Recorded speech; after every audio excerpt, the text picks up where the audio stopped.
अस्सलाम dear students, उम्मीद करता हूँ आप सब खैरियत से होंगे। एक बार फिर आपको फ़ाई की वर्ल्ड में वेलकम करता हूँ। स्टूडेंट्स, हमारी डिस्कशन जो है इक्विलिब्रियम टॉपिक के ऊपर कंटिन्यूएशन में है। हमारे लास्ट के लेक्चर में हमने इक्विलिब्रियम को समझने की कोशिश की थी। इक्विलिब्रियम क्या चीज़ होती है, vector sum of all the forces किसी भी बॉडी के ऊपर, या किसी यानी कि नेट फोर्सेस किसी भी बॉडी के ऊपर अगर अप्लाई हो रही हो, उनका नेट इफेक्ट जो है हमारे पास जीरो हो, तो इस बॉडी को हम कहेंगे वो क्या है, इक्विलिब्रियम की पोजीशन में है।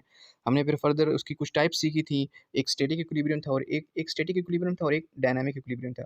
स्टैटिक तो एक बॉडी स्टेट की पोजीशन में हो, यानी कि स्टैटिक पोजीशन में हो, उसमें कोई मोशन नहीं हो रही हो, उसको तो फर्दर टाइप्स में डिवाइड नहीं कर सकते। लेकिन डायनामिक जो उसकी डायनामिक जो टाइप है उसको हम फर्दर टू टू टाइप्स में डिवाइड कर सकते हैं। क्यों, डायनामिक मोशन हमारे पास टू टाइप्स की हो सकती है, एक तो रोटेटरी मोशन होगी और एक ट्रांसलेटरी मोशन होगी। तो इसलिए हमने पहले स्टैटिक को डिस्कस किया था। स्टैटिक इक्विलिब्रियम में हमारे लास्ट की लेक्चर में सब पढ़े हमने डिस्कस किए हुए हैं। और फिर हमने डायनामिक इक्विलिब्रियम को डिस्कस किया था, साथ ही साथ हमने रेस्ट रोटेशन, डायनामिक में जो रोटेशन मोशन होती है उसको डिस्कस किया था। और फिर साथ में जो ट्रांसलेशन मोशन की जो इक्विलिब्रियम पोजीशन होती है, किस तरह से बॉडी ट्रांसलेशन मोशन भी करेगी और इक्विलिब्रियम पोजीशन में भी होगी। हमने पैराशूट की एग्जांपल दी थी। तो ये सब चीज़ स्टूडेंट्स हम अपने प्रीवियस लेक्चर में डिस्कस कर चुके हैं। आज की लेक्चर में स्टूडेंट्स बहुत ही इंपॉर्टेंट चीज़ हम डिस्कस करने वाले हैं, जिसको हम कहते हैं conditions of equilibrium. Conditions of equilibrium क्या होती हैं? तो आज हम एक कंडीशंस ऑफ इक्विलिब्रियम को डिस्कस करने वाले हैं। कोई भी बॉडी हमारे पास हो, अगर हम उसको कहें कि वो किस स्टेट में कंप्लीट इक्विलिब्रियम में हो सकती है, उसके लिए उसको दो कंडीशन को सेटिस्फाई करना ज़रूरी होगा। उन दो कंडीशंस को हम क्या कहते हैं? उनको हम कंडीशंस ऑफ इक्विलिब्रियम कहते हैं। वो कौन सी कंडीशंस है? एक हमारे पास फर्स्ट कंडीशन ऑफ इक्विलिब्रियम है, इसको डिस्कस करते हैं। और नीचे दूसरी हमारे पास आ रही है सेकंड कंडीशन ऑफ इक्विलिब्रियम, उसको भी इंशाल्लाह इस वीडियो में हम टच करने की कोशिश करेंगे। सबसे पहले स्टूडेंट्स, अगर मैं फर्स्ट कंडीशन ऑफ इक्विलिब्रियम की बात करूं, यहाँ पे उन्होंने खुद लिखा हुआ है for a body to be in complete equilibrium की बात हो रही है। पार्शियल इक्विलिब्रियम की नहीं, कंप्लीटली अगर हम कहें कि ये बॉडी अब कंप्लीट इक्विलिब्रियम में है, उसके लिए उसको दो कंडीशंस को, the following to conditions must be satisfied, यानी कि इन दो कंडीशन को सेटिस्फाई करना बहुत ज़रूरी होगा। पहली कंडीशन कौन सी है? First condition of equilibrium. अब first condition of equilibrium students बहुत सिंपल है, मैं आपको बताता हूँ। When the vector sum of all the forces acting on a body is zero, then the first condition of equilibrium is satisfied. अब इसका क्या मतलब हुआ? किसी भी बॉडी के ऊपर अगर आप एक फोर्स अप्लाई कर रहे हो, दो फोर्सेस अप्लाई कर रहे हो, तीन कर रहे हो, चार कर रहे हो, जितनी भी फोर्सेस कर रहे हो, किसी भी बॉडी के ऊपर फोर्सेस अप्लाई कर रहे हो, बस उनका जो वेक्टर सम होगा ना, यानी कि वेक्टोरियली राइट हैंड रूल के through, sorry right hand rule नहीं, हेड टू टेल रूल के थ्रू अगर हम उसको एडअप करेंगे, उनका वेक्टर सम हमारे पास क्या होना चाहिए? वो हमारे पास जीरो आना चाहिए। तो हम इस कंडीशन में क्या कहेंगे? इस कंडीशन में कहेंगे हमारे पास फर्स्ट कंडीशन ऑफ इक्विलिब्रियम क्या है, वो सेटिस्फाई हो गई है। अब इससे क्या मतलब हुआ? ये नीचे अगर डायग्रामेटिकली मैं आपको बता सकूँ, ये मैथमेटिकली थोड़ा सा लिखा हुआ है, ये मैं इसको मैं बताऊँ। अब इन्होंने जो यहाँ पे थ्योरेटिकली जो हमारे पास डेफिनेशन लिखी है, वो थोड़ी सी मैथमेटिकल फॉर्म में इन्होंने लिखी हुई है। यहाँ पे क्या लिखा हुआ है? F1 plus F2 plus F3 up to Fn, जितनी भी फोर्सेस किसी बॉडी के ऊपर अप्लाई हो रही हैं, एफ नेट, वो हमारे पास किसके बराबर होना चाहिए? वो हमारे पास जीरो के बराबर होना चाहिए। या फिर अगर मैं इस तरह के फॉर्म में लिखना चाहूँ, तो फिर वो भी लिख सकता हूँ। ये हमारे पास समीशन का फॉर्म है, i is equal to 1 up to n। इसका मतलब है कि यानी कि एफ आई है, तो एफ आई का आई जो है ना, वो 1 से शुरू हो सकता है अप टू n। यहाँ पे लिखा हुआ है i is equal to 1 up to i is equal to i is equal to 1 up to i is equal to n, यानी कि आई जो हमारे पास 1 से शुरू हो सकता है अप टू n वैल्यू से जा सकता है। अब F i plus F i, यानी कि F one plus F2 plus F3 up to so on up to Fn, हमारे पास ये सारी फोर्सेस चाहिए। तो the vector sum of all the forces, shortly कहने का मतलब ये है कि the vector sum of all the forces, ये समीशन का साइन है, मेरे पास क्या होगा? मेरे पास जीरो होगा। तो इस वाली कंडीशन को हम क्या कहेंगे? हम कहेंगे कि हमारे पास फर्स्ट कंडीशन ऑफ इक्विलिब्रियम क्या हो गई है? वो सेटिस्फाई हो गई है। डायग्रामेटिकली थोड़ा सा समझने की कोशिश करते हैं। लेट सपोज मेरे पास एक बॉडी है, ठीक है। अब इस बॉडी के ऊपर फोर्सेस लग रही हैं। F1 इस डायरेक्शन में लग रही है, F2 इस डायरेक्शन में लग रही है, ठीक है, F3 F4 मुख्तलिफ डायरेक्शन में इस बॉडी के ऊपर फोर्सेस लग रही हैं। अगर इनको मैं हेड टू टेल रूल के मुताबिक ऐड करूँ, F1 की डायरेक्शन मेरे पास ये है, तो F1 मैंने ड्रा किया, F2 ड्रा किया, F3 ड्रा किया, F4, F5 की डायरेक्शन में बता दूँ कौन सी डायरेक्शन है? ये वाली डायरेक्शन F5 की है। तो F5 को मैं हेड टू टेल के मुताबिक इस तरह से मैं इसको अटैच करूँगा, ड्रा करूँगा। जब मैंने इसको ड्रा किया, तो वो क्या हो गया? वो मेरे पास फर्स्ट वेक्टर के टेल के साथ क्या हो गया? टच हो गया। अब तो मैं रिजल्टेंट ड्रा नहीं कर सकता, मतलब रिजल्टेंट मेरे पास क्या हो गया? जीरो। इसका मतलब क्या है कि इन रिजल्टेंट अगर जीरो है, तो इनका नेट इफेक्ट क्या है? वो जीरो है। रिजल्टेंट हमारे पास क्या होता है? वेक्टर की सम होता है। तो इसका मतलब क्या है कि यहाँ पे मेरे पास नेट फोर्सेस क्या हो गई? जीरो हो गई। Resultant of all the forces is equal to zero. जब resultant of all the forces या नेट फोर्सेज मेरे पास जीरो हो जाए, तो इस कंडीशन में क्या कहता हूँ?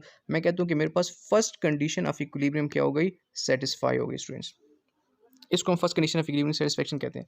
यहाँ पे स्टूडेंट्स मैंने जितनी बातें बताई स्टूडेंट्स, इन्होंने सारी इधर वही डिस्कस की हुई है। Example of an object to satisfy first condition of equilibrium, ठीक है। अगर हम इस एक्स वाई कंपोनेंट के साथ भी इसको रिप्रेजेंट करना चाहें तो वो भी कर सकते हैं, sum of x component sum of y component must be equal to zero. Second condition of equilibrium students, इसको भी अगर हम बहुत ही आसान अल्फाज में अगर समझने की कोशिश करें तो वो भी एग्जैक्टली सेम चीज़ है, लेकिन इसका कंसर्न किस के साथ है, रोटेशन ऑफ अ बॉडी के साथ है। वहाँ पे फर्स्ट कंडीशन में हमने क्या पढ़ा, फर्स्ट कंडीशन में पढ़ा sum of all the forces must be equal to zero. यहाँ पे हम उससे सिर्फ उससे कंसर्न एक और चीज़ क्या है, sum of all the torque is equal to zero, क्योंकि जब भी बॉडी रोटेशन करेगी तो उसके साथ हमारे पास टॉर्क होगा, टॉर्क अप्लाई होगा। तो इस कंडीशन में क्या कहेंगे, हम कहेंगे कि हमारे पास sum of all the torque is equal to zero. वही सेम डिफिनीशन सेकंड कंडीशन हमारे पास क्या कहती है, when the vector sum of all the torques acting on a body is zero then the second condition of equilibrium is satisfy. किसी body के ऊपर आप कितना टॉर्क अप्लाई कर रहे हो उसका नेट सम मेरे पास क्या होना चाहिए, वो मेरे पास जीरो होना चाहिए। तो मैं कहूँगा नेट टॉर्क मेरे पास क्या होना चाहिए, वो मेरे पास जीरो होना चाहिए। मैं कहूँगा second condition of equilibrium apply हो गई है। मैं ऐसे भी लिख सकता हूँ नेट टॉर्क उसी तरह से torque 1 torque 2 torque 3 up to torque n मेरे पास जीरो होना चाहिए, या फिर sum of all the torque is equal to zero. Summation के साइन के साथ मैं रिप्रेजेंट कर सकता हूँ। The idea can be expanded. अगर मैं सिंपली आपको एक और चीज़ बता दूँ, क्लॉकवाइज कितनी भी टॉर्क से अप्लाई हो रही हो, एंटी क्लॉकवाइज कितनी भी टॉर्क से अप्लाई हो रही हो, बस क्या होना चाहिए, जो क्लॉकवाइज टॉर्क है वो एंटी क्लॉकवाइज टॉर्क के बराबर आ जाना चाहिए। जब ये दोनों बराबर होंगे बॉडी ना इस साइड पे जाएगी ना बॉडी इस साइड पे जाएगी। तो इस कंडीशन में हम क्या कहेंगे, हम कहेंगे कि हमारे पास second condition of equilibrium apply हो गई है। फोर्सेज में तो हमने सिंपल फोर्सेज के बारे में कहा कि sum of all the forces must be equal to zero, लेकिन यहाँ पे हम क्लॉकवाइज और एंटी क्लॉकवाइज से भी कह सकते हैं। जाहिर है ना, एक बॉडी के ऊपर एग्जैक्टली फोर्स ऐसी लग रही है, दूसरी बॉडी के ऊपर उस साइड से ऐसे फोर्स लग रही है, तो बॉडी तो ये बॉडी लेट्स सपोज ये तो रोटेट नहीं करेगी, ये तो रोटेटिंग। या पे अगर स्टेयरिंग व्हील है, मैं यहाँ से भी ऐसे उसको उस पर जोर लगा रहा हूँ, यहाँ से भी उसको सेम वैसे जोर लगा रहा हूँ, स्टेयरिंग व्हील रोटेट नहीं करेगा, वो अपनी डायरेक्शन में अपनी अपनी पोजीशन में क्या होगा, स्टैटिक होगा। तो इस तरह की कंडीशन को हम क्या कहेंगे, हमारे पास सेकंड कंडीशन ऑफ इक्विलिब्रियम जो है सेटिस्फाई हो गई है। फर्दर जाते हैं क्या बात, which means that for condition second condition of equilibrium to be satisfy clockwise torque must be equal to anti clockwise torque. Students, ये सारी बातें मैंने आपको बता दी हैं, यही और बात है वही यहाँ पे लिखा हुआ है, या sum of the torque must be equal to zero. दोनों तरीके से हम लिख सकते हैं। ज़ाहिर इसको इक्वेशन की साइड पे ले आएंगे तो summation of torque plus summation of torque is equal to zero, या फिर सिंपली कहेंगे यानी कि सम ऑफ टॉर्क जो हमारे पास क्या होना चाहिए, जीरो होना चाहिए। वही जो ऊपर की कंडीशन है उन्होंने यहाँ पे अप्लाई की हुई है।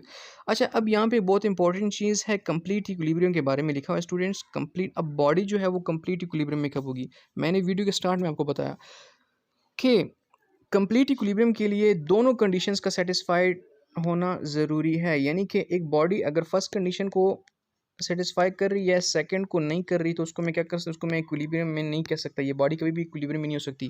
For a complete equilibrium body को दोनों कंडीशन को सेटिस्फाई होना चाहिए, यानी कि बॉडी के ऊपर कोई नेट फोर्स भी अप्लाई नहीं होनी चाहिए और बॉडी के ऊपर कोई नेट टॉर्क भी अप्लाई नहीं होना चाहिए। यानी कि नेट फोर्स भी हमारे पास जीरो होना चाहिए, नेट टॉर्क भी हमारे पास जीरो होना चाहिए। इस कंडीशन में हम कहेंगे कि बॉडी मेरे पास क्या है, वो कंप्लीट इक्विलिब्रियम में है। When the first condition of equilibrium is satisfied, this means that there is no net force acting on the body, so it will represent translation motion, if it will represent translation। ठीक है, अगर body के मैंने first condition satisfy कर लिया है, ये body है, इसके उसके ऊपर मैंने फर्स्ट कंडीशन, लेट्स सपोज एक फोर्स मेरे पास 5 न्यूटन की इस साइड पे अप्लाई हो रही है और इस साइड पे 2 फोर्सेस लग रही हैं, एक 3 न्यूटन की है और एक 2 न्यूटन की है। ये 5 आपस में बैलेंस करके इसके ऊपर sum of torque is equal sum of force is equal to zero.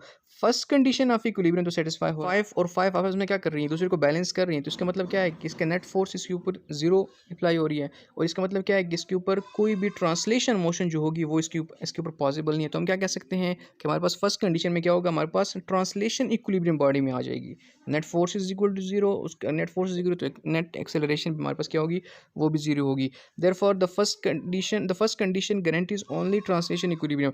जो फर्स्ट कंडीशन है वो सिर्फ ट्रांसलेशनल इक्विलिब्रियम की हमारे पास गारंटी देता है कि बॉडी जो है वो ट्रांसलेशन इक्विलिब्रियम में तो है, लेकिन रोटेशन की वो गारंटी नहीं देता। रोटेशन की गारंटी हम कहाँ से लेंगे, वो हम सेकंड कंडीशन से लेंगे। When the second condition is satisfied, this means that there is no net torque acting on the body, it will represent translation equilibrium. ठीक है, it will represent rotational equilibrium. ज़ाहिर सी बात है, जिस तरह हमने ऊपर की बात की नेट फोर्स की, तो नेट टॉर्क भी सेम है। अगर किसी बॉडी के ऊपर नेट टॉर्क हमारे पास जीरो है तो एंगुलर एक्सेलरेशन भी उसके अंदर जीरो होगी। तो हम कहेंगे कि सेकंड कंडीशन को ये हमारे पास क्या कर सेटिस्फाई कर रहा है, और ट्रांसलेशन इक्विलिब्रियम को नहीं, सिर्फ और सिर्फ रोटेशन इक्विलिब्रियम को हमारे पास क्या कर रहा है, रिप्रेजेंट कर रहा है कि बॉडी जो है वो रोटेशन इक्विलिब्रियम में है, ट्रांसलेशन इक्विलिब्रियम का मुझे नहीं पता।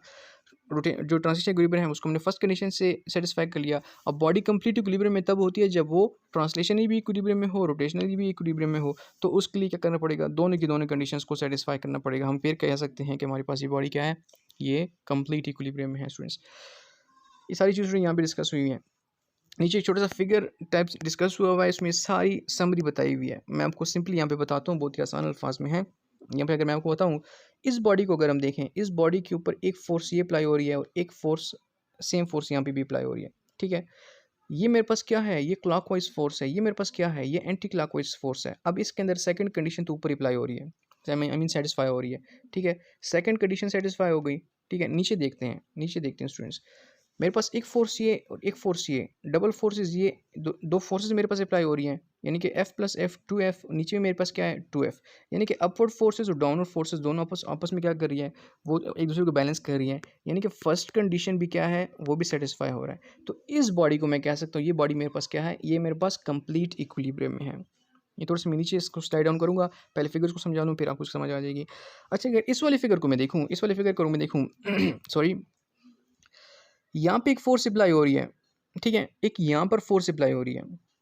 ये वाली फोर्स, ये वाली force, equal in magnitude, opposite direction. First condition तो सेटिस्फाई हो रही है, फर्स्ट कंडीशन तो सेटिस्फाई हो रही है, लेकिन सेकंड कंडीशन नहीं हो रही। क्यों, ये भी क्लॉकवाइज है, ये भी क्लॉकवाइज है, सेकंड कंडीशन सेटिस्फाई नहीं हो रही। तो यहाँ पे क्या करेगा, बॉडी इस तरफ क्या करेगी, रोटेशन करेगी, रोटेशन करेगी। तो सम ऑफ नेट टॉर्क मेरे पास कभी भी जीरो नहीं हो सकता जब बॉडी के अंदर रोटेशन होगी।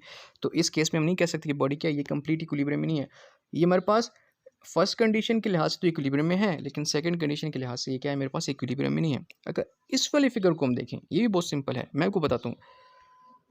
ये मेरे पास टॉर्क, ये मेरे पास ये मेरे पास क्लॉकवाइज टॉर्क, ये मेरे पास एंटी क्लॉकवाइज टॉर्क, लेकिन एक प्रॉब्लम है। या फिर हाँ एक है, यहाँ पे अगर इसका रेडियस हाफ हो गया है, बेशक यहाँ का टॉर्क जो फोर्स है मेरे पास जीरो है। क्यों, torque is equal to r cross F. अगर रेडियस हाफ हो गया है तो फोर्सेस बेशक डबल हो जाए, उससे कोई फर्क नहीं पड़ेगा। फोर्सेस बेशक डबल हो जाए, उससे फ़र्क नहीं पड़ेगा। क्यों, रेडियस मेरे पास हाफ हो गया, ठीक है।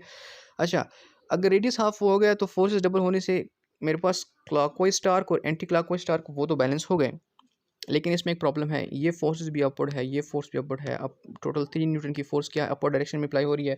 तो सेकंड कंडीशन तो सेटिस्फाई हो रही है, फर्स्ट कंडीशन जो मेरे पास यहाँ पे वो सेटिस्फाई नहीं हो रही। तो इसको भी मैं क्या कह सकता हूँ, मैं फर्स्ट कंडीशन के लिहाज से तो इसको मैं एक ट्रांसलेशन इक्विलिब्रियम तो कह सकता हूँ, लेकिन सॉरी रोटेशन इक्विलिब्रियम तो कह सकता हूँ, लेकिन ट्रांसलेशन इक्विलिब्रियम नहीं कह सकते। तो इसलिए मैं इसको कंप्लीट इक्विलिब्रियम में ये वाली बॉडी भी नहीं है। थोड़ा सा अगर मैं नीचे स्लाइड डाउन कर लूँ तो ये सारी बातें यहाँ पे स्टूडेंट्स डिस्कस हुई हैं। मैं आपको बताता हूँ, ये वाली बॉडी क्या है, स्टैटिक इक्विलिब्रियम में है जब दोनों कंडीशंस अप्लाई हैं। The body has no tendency to accelerate as a whole, but it has tendency to start rotating की टेंडेंसी है। तो सेकंड कंडीशन सेटिस्फाई नहीं हो रही है। यहाँ पे क्या सिर्फ एक्सेलरेशन की टेंडेंसी है, लेकिन रोटेशन की टेंडेंसी नहीं है। ये मैंने अब सारी बातें आपको बताई।